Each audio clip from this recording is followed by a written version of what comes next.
Hi, welcome to the second lecture in the module regarding family subsystems, including parents and children. In the last set of slides, you learned a little bit more about ways in which parents can demonstrate both warmth and control. In this set of lecture slides, we're going to be talking about parent typologies. We're going to start with probably the most well-known and most utilized parent typology, and that is Baumrein's parenting typology. But we're also going to talk about Gottman's emotional coaching and dismissing styles and overparenting. Okay, so Diane Baumrein was a really famous researcher and psychologist, and she started doing her research in the early 60s and developed Baumrein's parenting typology around then. In her research, she relied very heavily on really extensive interviews as well as observations. And she began by observing parents and children interact and really specifically examining kind of the responsiveness or warmth of parents, as well as the ways in which or the level of demanding or control of the parents. And based on these observations, she generated 3 different parenting styles. An additional style has since been added. But so her early work was used to develop these styles. After the styles were established, she went on to then really examine the correlation between parenting styles and children's and outcomes and the way that the children behaved, and found a lot of really significant correlations between the strategies that parents use and then the behaviors that children go on to enact. So what we're going to do is we're going to start by looking at these 4 different styles and really trying to understand them. And then on the next slide, I'll talk a little bit more about some of the outcomes associated with each style. So I've actually heard people describe Baumrein's parenting style with the Goldilocks metaphor, right? You know, the porridge is too hot, the porridge is too cold, the porridge is just right. So when you think about that, and then you think about this parenting typology, you can see that the 2 styles in blue are kind of the extreme styles. So we have the authoritarian parents, and authoritarian parents are described as parents that are both unsupportive yet demanding. And so these parents are really enacting behaviors that involve being in control, that involved kind of dictator style parenting, that involve lots of rules and regulations and very high expectations, with very little warmth, very little discussion or reasoning. It's really kind of a my way is the highway type of approach. A lot of times I hear students who come from military families, or maybe families where maybe the parents are in law enforcement, or these types of families often kind of report maybe using an authoritarian parenting style. I think that if we think back to family typologies that you learned about earlier in the semester, and you think of the protective family, that family type really goes along with this authoritarian parenting type. Okay, so we have the authoritarian parents, right? Now the other block that you see in blue here is called the permissive parents. These are really on the opposite end of the spectrum. Right now, this is kind of like my porridge is too cold. Permissive parents, right? You can see based on the grid that permissive parents are very supportive. They are undemanding. So they express a lot of warmth and acceptance, but very little in terms of setting expectations or boundaries. One of the words on this slide here under the permissive category involves indulging the children. And I think that's a really good word, really good way of describing permissive parents. Permissive parents are responsive to every one of their child's needs and act on every one of the child's whims, yet tend to set very few boundaries and have relatively few rules or guidelines to be followed. Okay. Now in the middle, right, my porridge is just right, we see the green style, or we see the authoritative parenting. Sometimes it's called democratic parenting. You can see that authoritative or democratic parenting is described as being both supportive and demanding. So the parents are displaying warmth behaviors and acceptance, but they also are, just not letting the kids slide and having anything goes kind of attitude. They still have high expectations of their children, right? And so authoritative parents really try to create an environment that involves mutual trust and respect from both parties. Baumrind would argue that this tends to be the most effective parenting style and leads to the most effective outcomes. In your textbook, you'll see that there's an entire section called A Case for Authoritative Parenting, right? So in that whole section, they really kind of describe why this style is believed to be the most effective way to parent children. The style in red or pink there is called the neglectful style. It was the fourth style that was added. And you can see that basically the neglectful style is described as kind of a non-existent parenting style, where there really is no communication or no real parenting going on in the relationship. Okay, so I've already kind of alluded to some outcomes that are associated with these various parenting styles. And so you can see at the top of the list is the authoritative parenting style, and you can read through those outcomes on your own, but ultimately you can see that authoritative parents do tend to, or children raised by authoritative parents do tend to usually have positive outcomes, right, in terms of both their self-image as well as their own kind of communication and social skills. In Baumrind's research, when she made her observations and did her interviews, she found that children who were raised in with this type of parenting style tended to perform well academically. They tended to have higher self-esteems. They tended to have solid social skills, and so on and so on. And I encourage you to take some time to reflect on that and to kind of think about what's going on there. How does the combination of parents setting high standards and expectations, along with providing warmth and support, lead to these positive outcomes, right? How does that work, or why does that work? If we move down, we can see permissive parenting, right? Remember, permissive parenting involves kind of overindulging children. And Baumrind described it as being very supportive, but not being in control or not being demanding at all. Permissive children of parents who use the permissive style tend to be somewhat impulsive, egocentric. Again, kind of think through these, think about the logical connection between the style and the outcome. But these children also tend to have poor social skills and sometimes engage in problematic relationships. They tend to be less motivated, less interested kind of in school or academics than the kids raised by authoritative parents. We have authoritarian style next. Remember, these are highly demanding parents that exhibit little support or warmth. The authoritarian or children raised by authoritarian parents tend to have lower academic performance, less self-esteem. They tend to have higher rates of delinquency, and may also have some trust or have higher levels of trust issues. Okay. Okay, so again, I hope that you are kind of more familiar with this parenting typology at this point. If you simply Google parent style, I think I could guarantee that Baumrind's typology will come up and will be the first to come up, and you'll get lots and lots of hits. It's definitely something to be familiar with, having taken a family communication class. So Gottman describes parenting behavior as either emotion dismissing or emotion coaching. So let's take a little bit of a look here at emotion dismissing, right? Gottman argues that parents who use emotion dismissing strategies basically see emotions as toxins. They think that negative emotions, are things that should be avoided, and sometimes avoided at all costs. These parents don't ever want to see their child feel sad or upset or distressed.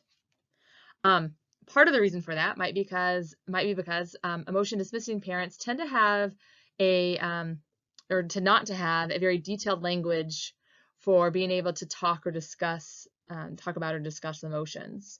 So think like if you really didn't feel comfortable talking about emotions and kind of discussing anxiety versus worry, or talking about how to handle frustrations, or those kind of things. If you didn't feel like you had a very good way of dealing with that and talking about that, then it kind of makes sense that you might, encourage, or might not know how to help your kid talk about that. So you would encourage them to avoid those emotions, right?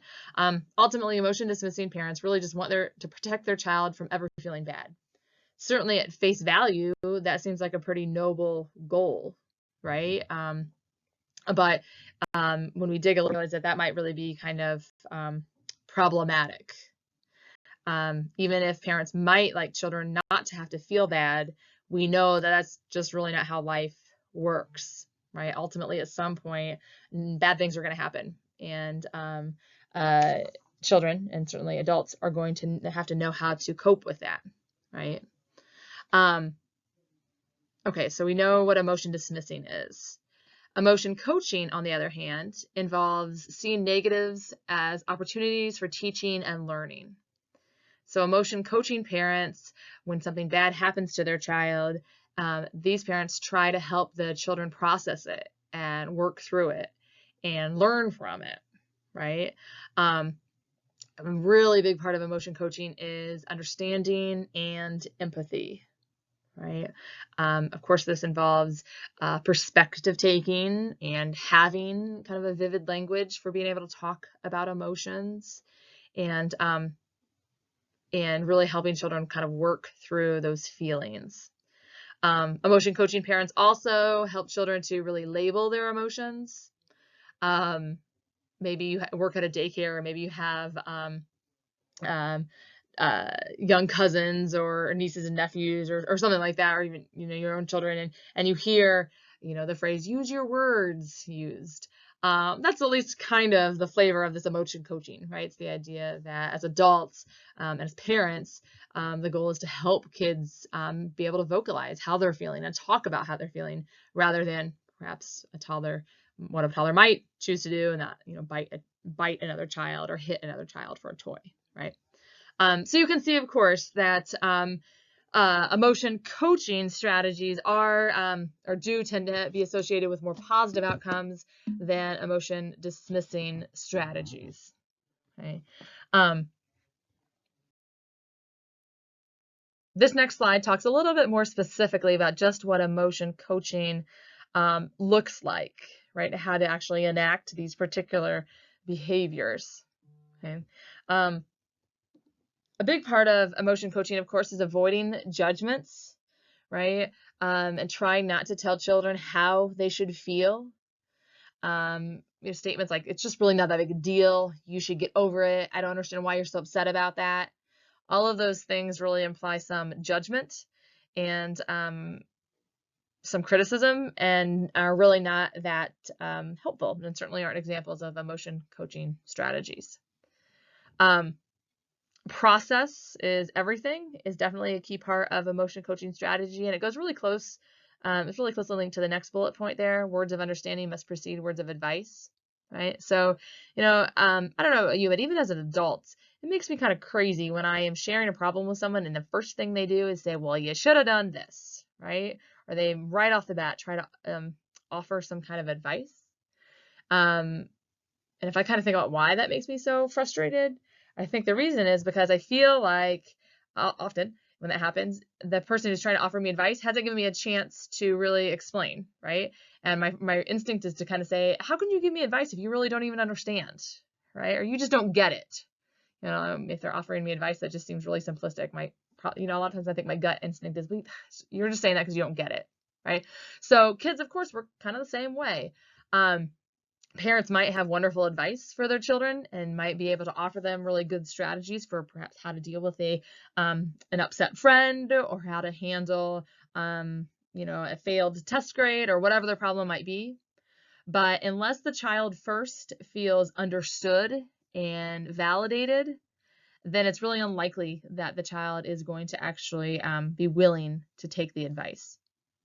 There's actually a really interesting study done by Erna McGeorge that examined the sequence with which advice was given, And so she did an experiment where she kind of manipulated the order of the advice message. And in one particular group, she had the advice come first, and then people followed that up with kind of like a problem analysis statement or kind of an explanation of why the problem may have happened, and then some supportive or comforting communication. The other group, on the other hand, received the kind of comforting or supportive message first, and then some problem analysis, some questions about why the problem occurred, and then finally, after both those things, that second group received the advice. What she found was that in the group that received the advice first, they might as well not have even heard the other two components, the problem analysis and the support, because the people that heard the advice in that order, they tuned out, right? And so that particular sequence was the equivalent or received the same type of evaluation as the kind of control group that only received the advice. Okay, so that's really interesting to me. What it's telling me is process is everything, right? The way in which you deliver the message is really important.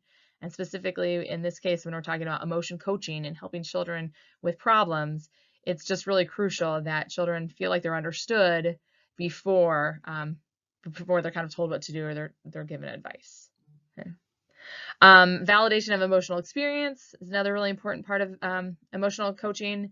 And I do want to add one thing to this because I think sometimes people kind of hear emotion coaching and they think about this idea of the term snowflake is kind of popular right now, and they think about maybe creating kind of a soft generation.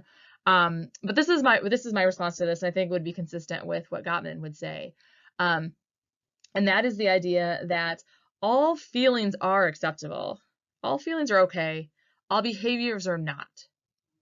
So I don't think that this advice is saying, yeah, it's okay to hit your friend if they stole your toy, or it's not saying, yeah, it's okay to scream at your friend if you feel like they, I don't know, stole your pencil or something like that, right? It's not saying that.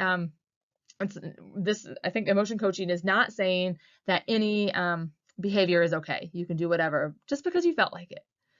No, I think that this is saying, okay, you're going to have feelings. You're going to have reactions to negative experiences, right? You may feel frustrated about something that, frankly, maybe, to everybody else wasn't that big a deal, but it just was frustrating to you, and you feel frustrated by that. And that's okay. But there are certainly better and worse ways to handle the frustration, right? I think that's really at the core of this emotion coaching idea, right? All feelings are acceptable, and consequently, it's kind of problematic to tell people they shouldn't be feeling a certain way or that something's not that big of a deal.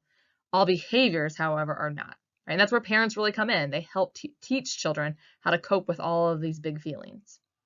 The last part of emotion coaching there says be consistent, and this is really important, right? It goes back to social learning theory and modeling behaviors and those types of things. And I just think of some examples that I've seen, maybe just like in line at the grocery store. And to be fair, I'm a little hesitant to give some of these examples because I'm sure that I have people have witnessed me not exactly engaged in emotion coaching, but I think of some examples where maybe I've been in line at the grocery store and I see like a parent yelling at their child, be quiet, you shouldn't be that loud in a store. And I think to myself, well, no wonder, that's kind of an inconsistent message, right? That's confusing. You're telling me to be quiet, but you're screaming, right? Or, I've seen, of course, and again, probably myself have engaged in behavior where I've said, maybe slapped away my son's hand and said, don't hit your sister. Again, that's pretty confusing, right? If I am kind of slapping away his hand, telling him not to slap his sister's hand, right? So it's really important to engage in emotion coaching and to just effectively kind of engage in parenting strategies and to make sure that you are in fact being consistent. And in fact, hopefully that sounds consistent with some of the messages that I kind of ended the last set of slides with. Okay, so let me just give you a quick look at some of these examples here. So I have a series of statements listed here, and I want you to kind of on your own take a moment and read through each statement and identify each statement as either emotion coaching or emotion dismissing. And if you identify it as emotion dismissing, even take a minute to kind of tweak it and see if you can turn it into a emotion coaching strategy. Okay, so I'm going to encourage you just to hit pause for a minute right now and work through that exercise. and then I'll come back in a minute.